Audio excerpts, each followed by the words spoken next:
Hi everyone, it's Coach Tandar here. Welcome to another edition of Tan Fan Thursday. I'm going to discuss an amazing subject today. It's about pride and ego. It's a hard to tackle with kind of subject, but we'll be definitely tackling it today.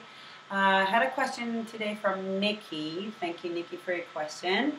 Definitely going to get straight to it. So hopefully you all benefit from this one. Nikki writes, Dear Tandar, how do you deal with people who, for whatever reason, have become self-centered in their ways?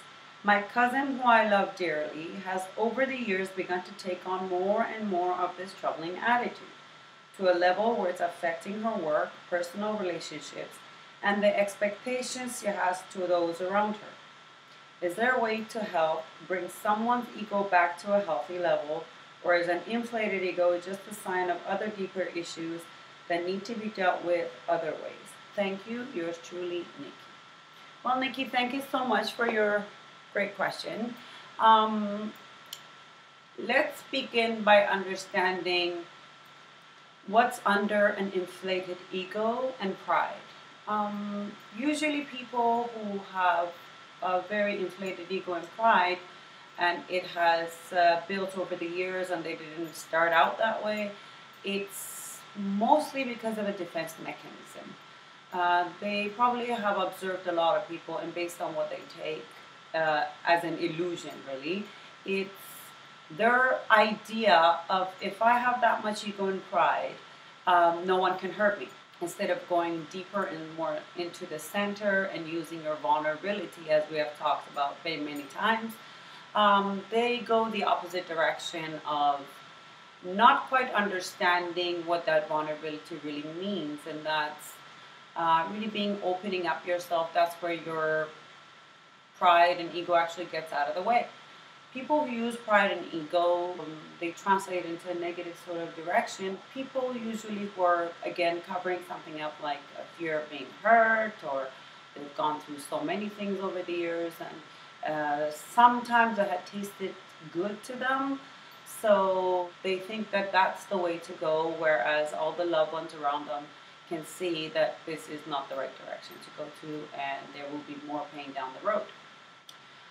Where you're concerned, and where your cousin is concerned, is you cannot control anybody else's life but your own, and you cannot control anybody else's actions but your own. What you can do, though, is set an example and be there for them. If you can handle being around a person like that, well, it's your cousin, obviously.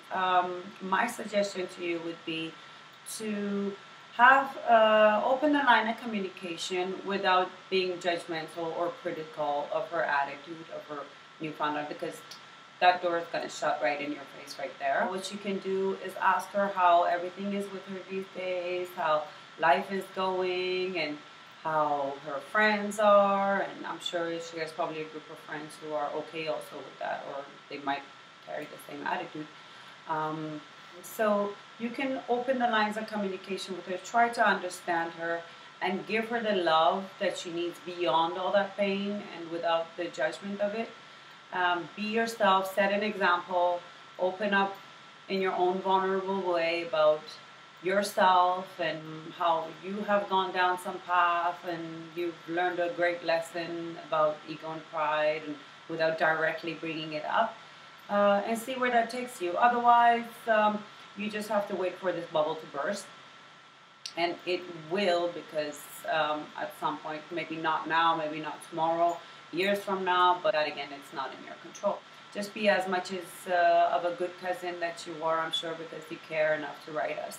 And always remember that beneath all that inflation of ego and pride, there's always pain. And you don't fight pain back with painful commentary or with punches.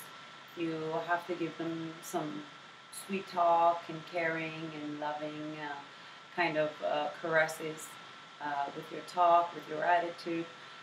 And in case you can, if it's a place where you don't think you can be around it too much, be as much as you can.